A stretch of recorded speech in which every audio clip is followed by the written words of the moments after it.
لڑکی کے سٹیٹس کا رشتہ نہیں ہے تو اس کو بٹھائے رکھیں گے، اس کی شادی کی عمر ہی نکل جائے گی، پھر آخر میں جا کر خیال آئے گا تو کسی عام بندے کے باقاعدہ اس کے حوالے کر دیں گے اور اس کی زندگی تباہ اور برباد کی جاتی ہے۔ بالکل اس حوالے سے بھی اصلاح کی ضرورت ہے۔ پھر جو فوتگیوں سے متعلق ہماری رسومات ہیں، ایک بات کہہ کے میں اپنی گفتگو کو ختم کرتا ہوں جی حضرت۔ کہ ہمارے ہاں آج اس کے پرفتن دور میں اگر کسی کے پاس 1.5-2 لاکھ روپیہ نہ ہو تو وہ عزت کے ساتھ مر بھی نہیں سکتا۔ عزت کی کیا بات ہمارے ہاں یہ رسم و رواج ہیں کہ باقاعدہ لوگ بیٹھ کے تبصرے کرتے ہیں، بالکل صحیح، کہتے ہیں کہ ساری زندگی باپ کا مال کھایا اور مرتے وقت اچھا کھانا بھی نہیں کھلا سکے۔ بالکل صحیح۔ بعض خاندانوں میں یہ رسم و رواج ہیں کہ کسی کے والد کا یا والدہ کا انتقال ہوا تو بڑے وڈیرے بلا کر اس کو پہلے سے تنبیہ کرتے ہیں، دیکھو خاندان کے برادری کے بڑے بڑے لوگ آئیں گے، اگر اچھا کھانا نہیں کھلا سکتے تو پہلے بتا دو، اچھے عالی شان کھانے کا اہتمام کرنا۔ استغفر اللہ، بندہ مر بھی نہیں سکتا۔ اندازہ لگائیں کہ جس کے سامنے اس کی ماں کی میت رکھی ہے، اللہ والد کا جسد رکھا ہوا، اس کو کہاں ہوش ہوگا کہ میں کہاں بریانی اور قورمے اور کھانے کا آرڈر دوں گا، کہاں فروٹ کا آرڈر دوں گا۔ صحیح بات۔ اس طرح کی رسومات کو ختم کرنے کی ضرورت ہے۔ تو خلاصہ کلام یہ ہے کہ خاندانوں کی جو رسومات قرآن و سنت اسلامی تعلیمات کے خلاف ہیں، خاندان الجھے یا نہ الجھے، ہمیں ان کو ترک کرنا ہوگا، اور جو رسومات قرآن و سنت اور تعلیمات اسلامیہ کے خلاف نہیں ہیں ان کو ہم اپنا سکتے ہیں، اس میں کوئی حرج نہیں ہے۔ بالکل ٹھیک ہے مفتی صاحب۔ جی جی نئے سوال کے ساتھ مفتی صاحب سے بات کریں گے۔ جیسے حضرت نے توجہ دلائی، مولانا امجد علی اعظمی صاحب بار شریعت نے لکھا ہے کہ اس دور کے اندر ایسا ہوتا تھا کہ اگر کسی کے یہاں فوتگی ہو جاتی تو لوگ قرض لے کر جو ہے نا کھانا کیا کرتے تھے، اور اگر قرض کو نہ دے تو سود پر قرض لیتے تھے، سود پر قرض لے کر جو ہے کھانا کرتے تھے کہ یہی کہ وہ کھانا نہیں کریں گے تو خاندان والے کیا کہیں گے۔ دیکھیں اس کے اندر اہل سنت کا ایک واضح موقف ہے۔ اعلیٰ حضرت امام اہل سنت نے فرمایا کہ یہ خالصتاً فقراء کا حق ہے، یہ ایصال ثواب کے لیے آپ کر سکتے ہیں۔ فرمایا طعام المیت یمیت القلب، یہ جو اغنیاء اس کو کھا رہے ہوتے ہیں، فرمایا کہ یہ دلوں کو مردہ کر دیتا ہے۔ اس کو حرام نہیں فرمایا لیکن یہ غلط طریقہ کار ہے، دلوں کو مردہ طعام المیت یمیت القلب۔ اچھا، اور خاص طور پر آواز لگاتے ہوئے دیکھا ہے بڑے بڑے علاقوں کے اندر، بالکل نہیں، بڑے بڑے علاقوں کے اندر آواز کہ بھائی یہ بوٹی موٹی تو نظر آ رہی نہیں، خالی چاول ہی چاول لے کے آ رہے ہو۔ یہ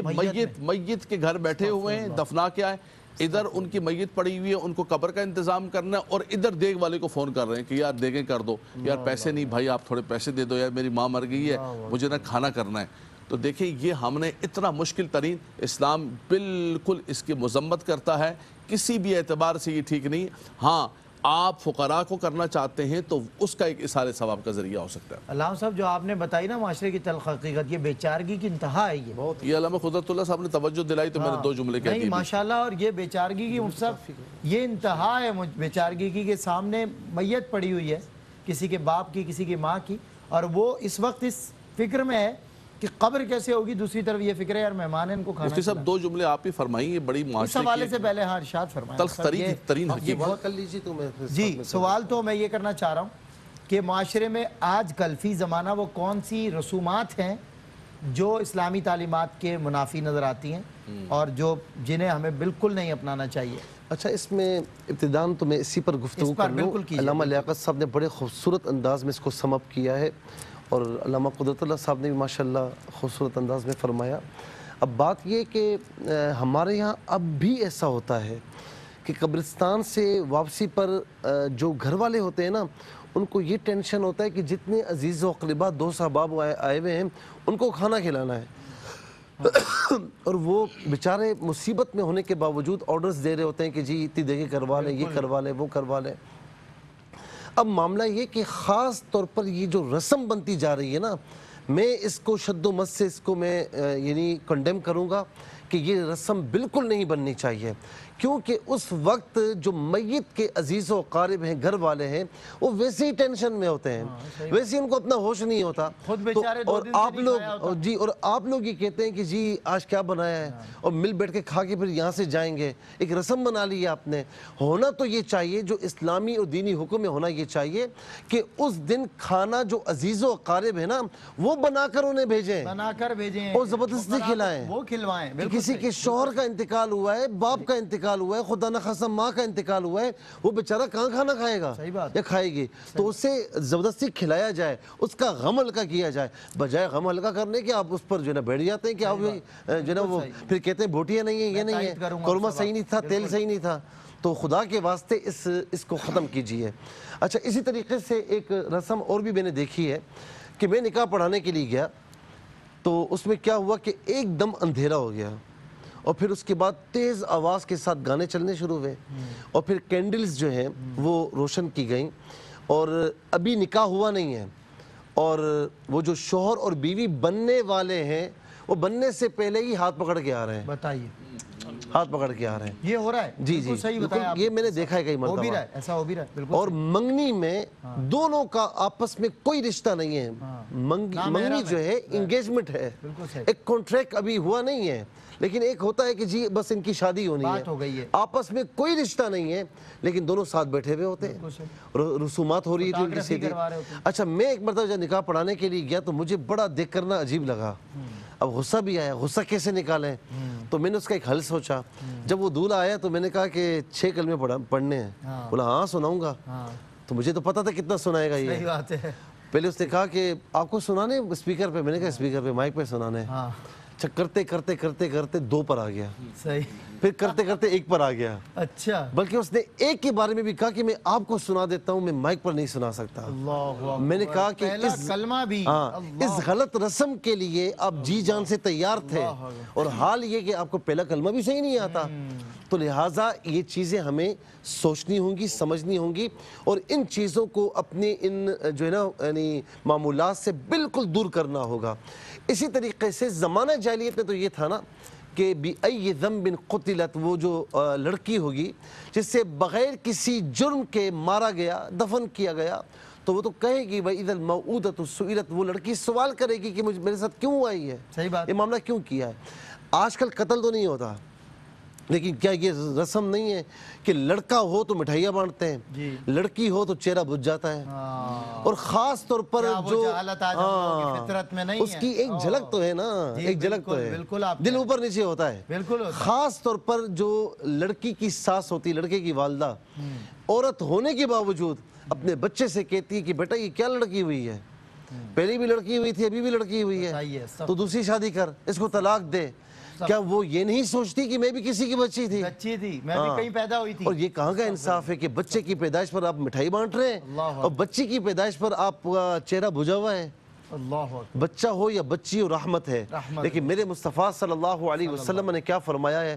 ہوتے ہوتے یوں فرمایا کہ جس نے 2 بچیوں کی پرورش کی، ان کو اپنے گھر کا کیا، فرمایا کہ جنت میں یوں میرے ساتھ ہوگا جیسے یہ 2 انگلیاں ہیں۔ اور میں تحدیث نعمت کے لیے ناظرین سے شیئر کرنا چاہتا ہوں، مفتی صاحب بھی اور علامہ صاحب بھی ماشاءاللہ اپنی بیٹیوں سے کتنا پیار کرتے ہیں، یہ لاڈلی ہماری وہ تو اتنا پیار کرتے ہیں۔ اور اس کے علاوہ مفتی صاحب ایک اور تحدیث نعمت کے علامہ صاحب، میرے بھائی کے ہاں جب بیٹی ہوئی، جب بیٹا ہوا تھا تب کا منظر بہت نہ ہونے کے برابر، لیکن جب بیٹی ہوئی تو اس نے 120 تقریباً گھر ہیں علاقے میں، ہر گھر میں مٹھائی کا ڈبہ دیا، کیونکہ وہاں ہمارے یہاں بیٹی ہوئی نہیں تھی، جب ہوئی تو اتنا سیلیبریشن ہوا کہ الحمدللہ میرے چھوٹا بھائی ہے، اس کا بیٹا تھا پہلا، دوسری بیٹی ہوئی، ابھی ماشاءاللہ 1 سال کی ہونے والی ہے، اس نے مٹھائی بانٹی ہے، اللہ اکبر، ظاہر ہے خوشی مجھے بیٹی دی ہے، اور جو بیٹی کی خوشی ہوتی ہے وہ ایک الگ ہوتی ہے، الگ خوشی ہوتی ہے۔ اور میں آپ کو صحیح بتاؤں، علامہ صاحب کا بھی تجربہ ہوگا کہ جب گھر جاتے ہیں نا اور بیٹی اپنے ننھے ننھے ہاتھوں سے جو ہے وہ موزے اتار رہی ہوتی ہے اور پاؤں دبا رہی ہوتی ہے کہ بابا آپ تھک گئے ہوں گے، ساری تھکاوٹ دور ہو جاتی ہے۔ اللہ اکبر، صحیح بات ہے۔ یہ جو ہے ہر اسی بات پہ جو ہے بریک تو بنتا ہے، جی جی، اور دیکھ تو ویسے ہی بنتا ہے۔ ہاں علامہ صاحب وہ آپ کیا کہتے ہیں، دیاں کیا کہتے ہیں؟ دیاں سانجی ہوندے ہیں، دیاں سب دیاں سانجیاں نے، کیا خوبصورت باتیں۔ اور ظاہر ہے بیٹیوں سے محبت کیا کیجئے، رسول اللہ نے بیٹیوں سے محبت کی ہے اور رسول اللہ نے بیٹیوں سے محبت کا درس دیا، جگر کا ٹکڑا ہے۔ ہائے ہائے، حضور فرماتے ہیں فاطمہ میرے جگر کا ٹکڑا ہے۔ رسول انام نے، نبی آخر الزمان ہے، جس کے آپ کہتے ہیں کہ ہم اس آقا کے غلام ہیں، آقا کا طرز عمل یہ ہے، آئیں اپنے آقا کے طرز عمل کو اپناتے ہیں۔ ایک بریک کے بعد انشاءاللہ آپ سے پھر ملاقات ہوگی، بزم علم آگے ہی۔ جی ویلکم بیک ناظرین، آپ کا خیر مقدم ہے۔ اسلام اور رسومات آج موضوع ہے، علماء کرام سے ہم اس پہ کلام کر رہے ہیں۔ علامہ لیاقت حسین اظہری صاحب، بعض لوگ رسم کو قسم سمجھ لیتے ہیں، وہ کہتے ہیں چھوڑو یار سب کو ایک طرف کرو، پرے کرو، ہماری تو یہ جدی پشتی رسومات چلی آ رہی ہیں اور آج جا کے جو ہے وہ ہمارا ساری خاندانی جو رسومات ہیں ان کو ہم توڑ دیں کسی کے لیے، کیا فرماتے ہیں؟ بالکل آپ نے بالکل صحیح فرمایا، اور علماء کرام نے بہت خوبصورت گفتگو کی۔ علامہ مفتی سہیل رضا امجدی صاحب نے، علامہ قدرت اللہ صاحب نے بہت خوبصورت زمانہ جاہلیت کا اور عرب کا اور تقابل کر کے کہا کہ دیکھیں ہم رسومات کے خلاف نہیں ہیں، صحیح، صرف وہ رسومات، اسلام بھی جو ہے، اسلام کے اندر آپ کو پتہ ہے کہ بہت زیادہ آسانی اور یسر ہے، اسلام نے بھی جو رسمیں تھیں ان کو باقی رکھا جو اسلام سے ٹکراتی نہیں تھی، کسی جگہ اباحت بھی تھی نا، اباح بھی تھا، اس کو بھی کہا کہ ٹھیک ہے اس کو رہنے دو، لیکن جہاں پر شعار اسلام سے اور اسلام کی بنیادی تعلیمات سے ٹکراتا ہے مثال کے طور پر اس کو ختم کرنا چاہیے۔ تو رسومات جتنی بھی خاندانی ہیں، برادریوں کی ہیں، اور ان کو لوگ گلے سے ایسے لگا کے رکھے ہوئے ہیں کہ جیسے کوئی اسلام کو بھی نہیں لگا کے رکھتا، صحیح بات، قسم سے بھی زیادہ ان پر پابندی کرنا لازم و ضروری سمجھتے ہیں کہ بھائی یہ نہیں کی تو جو بڑا مسئلہ بن جائے گا۔ مثال کے طور پر آپ نے کہا اعلیٰ حضرت امام علیہ سنت کے فتاوی رضویہ شریف سے استشہاد کر کے اور بہار شریف سے استشہاد کر کے مفتی جلال الدین امجدی صاحب نے ایک رسالہ لکھا ہے، اس کے اندر لکھا ہے کہ لوگ مثال کے طور پر حضرت امام حسین کا تعزیہ بنایا جاتا ہے اور اس کے ارد گرد اس طرح چکر لگاتے ہیں اور وہاں جانا اتنا وہ سمجھتے ہیں کہ جوتے اتار کے جاؤ ورنہ بڑا گناہ ملے گا اور منتیں مانتے ہیں۔ یہ رسومات اس کو اسلام سے بھی زیادہ اہمیت دیتے ہیں اور گناہ سے زیادہ وہاں پر جوتے پہن کے جانے کو گناہ سمجھا جاتا ہے۔ اسی طرح ہم نے خاندانی ہر رسم کو، شادی کو، بیاہ کو، شادی کے اندر جتنے جوتا چھپائی ہے، دودھ پلانے ہیں، فلاں کے لیے پیسے بٹورو، فلاں کے لیے پیسے بٹورو، جوان سالیاں آ کے وہ کر رہی ہیں، یہ سارے کے سارے رسومات ہم نے ان کو لازم و ضروری۔ آپ ذرا شادی والے دن بول کے تو دیکھیں، آپ کیسی تیسی بجا کے رکھ دیں گے سارے، رشتے بولے بھائی کیا ہو گیا ہے، توڑنے کو تیار ہو جائیں گے، یہ کیا ہو گیا بھائی؟ ایسا بھی ڈر لگتا ہے کہ بھائی لڑکی نہیں دیں گے ایسے واپس جانا پڑے گا، تو غریب آدمی کیا کرے گا؟ وہ بولیں گے یہ تنگ ذہن آدمی، اس سے بچو، بندہ چپ کر کے بولے گا بھائی ٹھیک ہے چپ ہو جاؤ، ابھی دلہن لے کے جانی ہے، اس وقت زیادہ شور کرنے کا نہیں ہے، تو کیا کرے گا بندہ؟ تو اس قسم کے غلط رسومات۔ مفتی صاحب نے جو ایک بچی کے حوالے سے بات کہی کہ زمانہ جاہلیت کے اندر تو بچیوں کو زندہ درگور کیا جاتا تھا اور بچی پیدا ہوتی تھی، وَإِذَا بُشِّرَ أَحَدُهُم بِالْأُنثىٰ ظَلَّ وَجْهُهُ مُسْوَدًّا وَهُوَ كَظِيمٌ۔ آج بھی اس کی کچھ کالک نظر آتی ہے لوگوں کے چہروں کے اوپر بچی پیدا ہو، اور بچیوں کو وہ اولیت و فوقیت، یہاں تک کہ بعض جگہ پر ایسا ہے کہ بچی کو وراثت نہیں دی جاتی ہے، کہتے ہیں جیز دیا تھا نا ہم نے، قرآن سے نکاح کر دی جاتی ہے، ونی کی جاتی ہے، یہ جو وٹا سٹا کیا جاتا ہے، یعنی آپ کی بچی کتنی بھی صلاحیت ہے، سامنے جو ہے وہ بچہ کسی بھی اعتبار سے اس کے برابر کا نہیں، کہتے نہیں خاندان دا فیصلہ ہے، وٹا سٹا کرنا ہے، ساڑی رسم ہے، ساڑھے وڈے نے کی تاثیر یہ کرنا، داؤ پہ لگا دی، زندگیاں داؤ پہ برباد۔ اچھا اس کا نتیجہ کیا نکلتا ہے کہ بچیاں بھی باغی ہوتی ہیں، بچے بھی باغی ہوتے ہیں، اور پھر ہم کہتے ہیں کہ دیکھیں جی یہ بچے ہمارے کیا، تو یہ وٹے سٹے، یہ ونی، یہ قرآن سے شادی اور جہیز جو آپ نے دیا تھا، یہ جو آپ نے میلہ لگایا تھا، آئیے نا، آئے ذرا، آئے تصویر میرے بچی کے لیے، یہ تو آپ نے اپنے لیے شوشا کے لیے سارا کچھ کیا، یہ شوشا تو آپ نے اپنی کی تھی، یہ جو آپ نے کھانا کیا تھا 25 لاکھ کا 20 لاکھ کا، یہ تو آپ نے اپنے شوشا کی تھی، بچی کا وراثت میں سے وہ حق دو جو قرآن نے لازم کیا ہے۔ میں ہمیشہ یہ بات کہتا ہوں کہ میری بہنیں اگر اس چیز پر کھڑی ہو جائیں کہ ہمیں وراثت میں سے حق نہیں دیا جاتا، ہمیں تعلیم نہیں دی جاتی، ہمیں عزت نہیں دی جاتی، ہمیں ایجوکیشن نہیں دی جاتی، تو خدا کی قسم یہ علماء سب سے پہلے تمہارے ساتھ کھڑے ہوں گے۔ ہم وہ حقوق جو آقا دو جہاں صلی اللہ علیہ وسلم جو رائٹس آفیشل ہیں، رائٹس کی اگر بات کریں تو ان رائٹس کے لیے آپ یقین کریں سب سے زیادہ یہ علماء، دیکھو نا اتنے بڑے پلیٹ فارم پہ ہم بول رہے ہیں، سب سے اتنے بڑے پلیٹ فارم پہ بول رہے ہیں، ان رائٹس کے لیے سب سے زیادہ، اس لیے کہ یہ رائٹس کچھ نہیں میرے آقا صلی اللہ علیہ وسلم نے عطا فرمائے۔ تو بچیوں کو قرآن سے شادی کرنا، ان کا وراثت میں سے حق مارنا، کسی بھی اعتبار سے ظلم کرنا، یہ بہت بڑا ظلم ہے، یہ بھی اسی قطار کے اندر کھڑا ہوگا۔ وَإِذَا الْمَوْءُودَةُ سُئِلَتْ بِأَيِّ ذَنبٍ قُتِلَتْ، وہ بچیاں اپنا حق غصب کرنے پر ان بھائیوں کو گریبان سے پکڑ رہی ہوں گی میدان معاشر کے اندر، جو پراپرٹیاں اور زمینیں ہزاروں ایکڑ، سلمان گل صاحب مجھے اور آپ کو اندازہ ہی نہیں ہے، ہمارا یہ جو وڈیرا سسٹم اور چودھری سسٹم اور خوانین کا سسٹم ہے، دیتے ہی نہیں ہے، بالکل ہمارے سامنے مثال ہے، ہمارے خاندانوں میں ایسی مثال ہے، جواب دینا پڑے گا اللہ کی بارگاہ کے اندر۔ ابھی آپ نے فرمایا بھی یہ ذنب قتلت، بہت زبردست پکڑ ہوگی۔ بہرحال علامہ قدرت اللہ نقشبندی صاحب، رسالت مآب صلی اللہ علیہ وسلم نے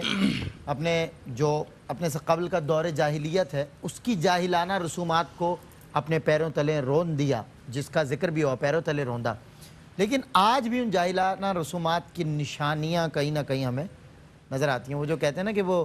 بچی کو یہ سمجھا جاتا تھا، آج خواہ نہیں سمجھا جاتا، لیکن وہ جو کمی ہے تو کہیں نہ کہیں وہ تواتر اور نشانی چھوٹے پیمانے پہ موجود ہے۔ کیا فرماتے؟ جی بسم اللہ الرحمن الرحیم۔ جیسا کہ ابھی قبلہ مفتی صاحب نے، قبلہ علامہ صاحب نے بڑی صراحت کے ساتھ کچھ باتوں کی نشاندہی بھی کی گئی،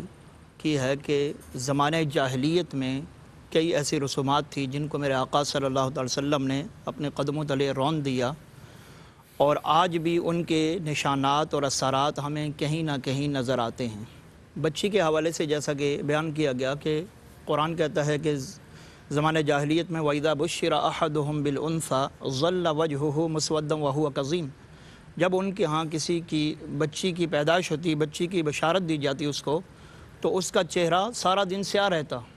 اور وہ باقاعدہ پورا دن غمزدہ رہتا۔ تو مفسرین فرماتے ہیں کہ جب مشرکین میں سے کسی کی وائف کی زچگی کے دن قریب آتے تو وہ جا کر چھپ جاتا اور انتظار میں رہتا کہ خبر آئے کہ بیٹا ہوا ہے یا بیٹی ہوئی ہے۔ اب بیٹا ہوتا تو بڑے فخر سے سامنے آتا، مٹھائیاں بانٹتا، فخر کرتا میرے ہاں بیٹا ہوا، اور اگر بیٹی پیدا ہوتی تو چھپ جاتا، کئی دنوں تک لوگوں کے سامنے نہیں آتا۔ پھر اس بچی کو مارنے کی، اس کو فروخت کرنے کی طرح طرح کی تدبیریں اور سازشیں کرتا کہ اب اس بیٹی کی وجہ سے میری ناک نیچے ہو گئی ہے، خاندان میں میرا سٹیٹس گر گیا ہے، اب میں اس سے کیسے جان چھڑاؤں۔ اس طرح کی رسومات زمانہ جاہلیت میں رائج تھی۔ ایک صحابی رضی اللہ تعالیٰ عنہ اسلام لانے کے بعد عرض کرتے ہیں یا رسول اللہ زمانہ جاہلیت میں نے اپنی 8 بیٹیوں کو اپنے ہاتھوں سے زندہ درگور کر دیا۔ میرے آقا صلی اللہ علیہ وسلم نے فرمایا کہ تم ہر بیٹی کے بدلے میں ایک غلام آزاد کر دو۔ اس نے عرض کی یا رسول اللہ میرے پاس اونٹ ہیں، تو نبی علیہ السلام نے فرمایا کہ تم ہر بیٹی کے بدلے میں ایک اونٹ ذبح کر دو، یعنی نہر کر دو، تو اس کا بدلہ ہو جائے گا۔ اور ایک صحابی نے تو یہاں تک عرض کی یا رسول اللہ میں جب سے اسلام لایا ہوں مجھے اسلام کی مٹھاس محسوس نہیں ہو رہی۔ اس کی وجہ یہ ہے کہ میری زمانہ جاہلیت میں ایک جوان سالہ بیٹی تھی اور میں نے اپنی وائف سے کہا کہ اس کو بناؤ سنگار کرو، اس نے اس کو تیار کیا تو میں اس کو لے کر دور وادی میں چلا گیا اور وہاں پر جا کر میں نے ایک بہت گہرے کنویں میں اس کو پھینک دیا، اور جاتے ہوئے اس بیٹی نے ایک لفظ کہا تھا کہ ابا آپ نے مجھے اپنے ہاتھوں سے مار ڈالا ہے۔ کہا کہ جب اس بیٹی کی وہ آہ و بکا اور وہ آواز اور وہ الفاظ مجھے یاد آتے ہیں تو آج بھی مجھے وہ اسلام کی مٹھاس محسوس نہیں۔ تو میرے آقا صلی اللہ علیہ وسلم نے فرمایا کہ اسلام پہلے کے گناہوں کو منہدم کر دیتا ہے، اور اسلام کے بعد جو گناہ سرزد ہوتا ہے تو اس کو استغفار منہدم کر دیتا ہے۔ تو اور نبی علیہ السلام نے بیٹی کی عظمت کو کیسے بیان فرمایا؟ ایک تو علامہ صاحب نے، مفتی صاحب نے بھی حدیث بیان فرمائی۔ دوسری حدیث میں ام المؤمنین عائشہ صدیقہ رضی اللہ تعالیٰ عنہ کہتی ہیں کہ میرے پاس ایک خاتون آئی، مسکین تھی، اس کے ساتھ اس کی 2 چھوٹی بیٹیاں تھیں، تو میں نے ایک روایت میں ہے مسلم کے میں نے 3 کھجوریں اس کو دی، تو اس نے ایک کھجور دونوں بیٹیوں کو دی۔ ایک کھجور خود جب کھانے کے قریب تھی کہ اس کی بیٹیوں نے کہا کہ ہمیں اور دو، اس نے وہ کھانے سے پہلے وہی کھجور منہ سے نکال کر اس کے 2 ٹکڑے کر کے ایک بیٹی کو دی۔ تو حضرت عائشہ کہتی ہیں کہ مجھے بڑا تعجب ہوا، تو جب نبی علیہ السلام تشریف لائے تو میں نے آپ کی بارگاہ میں یہ ماجرا عرض کیا، تو نبی علیہ السلام نے فرمایا کہ اللہ تعالیٰ نے اس عورت کے لیے جنت کو واجب کر دیا ہے۔ تو بیٹیوں کی پرورش پر رسول کریم جنت کی بشارت دے رہے ہیں، اور ہمارے معاشرے میں بیٹی کی پیدائش کو معیوب سمجھا جاتا ہے، تو اس جاہلیت کی رسم کو ختم کرنے کی ضرورت۔ اسی طریقے سے علامہ صاحب نے جیسے فرمایا کہ زمانے جاہلیت میں بیٹیوں کو، بہنوں کو وراثت سے محروم کیا جاتا تھا۔ آج بھی ہمارے ہاں یہ باقاعدہ ریشو بڑھتا جا رہا ہے،